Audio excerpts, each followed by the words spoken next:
Batman, The Dark Knight. You want to talk about intensity? This guy wrote the book on it. I've worked with a lot of heroes, but no one does things quite like Bruce. He's different. There's this focus, this drive he has that's almost terrifying. But that's what makes him Batman, right? He doesn't need superpowers or a magic ring, just his mind, his training, and his absolute refusal to back down. Now, don't get me wrong, Bruce and we don't always see eye to eye. Hell, we've probably butted heads more times than I can count. I mean, here I am, flying around with a ring that can create anything I imagine, and there's Batman relying on his fists, gadgets, and a whole lot of paranoia.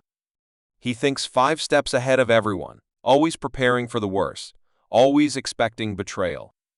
That can be frustrating, especially for someone like me who's more about charging into the fight, trusting my gut, and improvising along the way.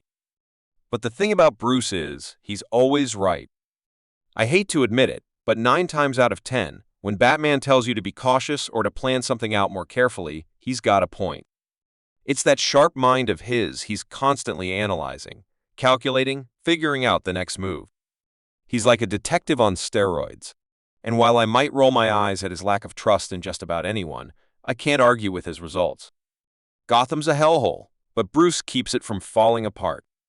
That's something I have to respect.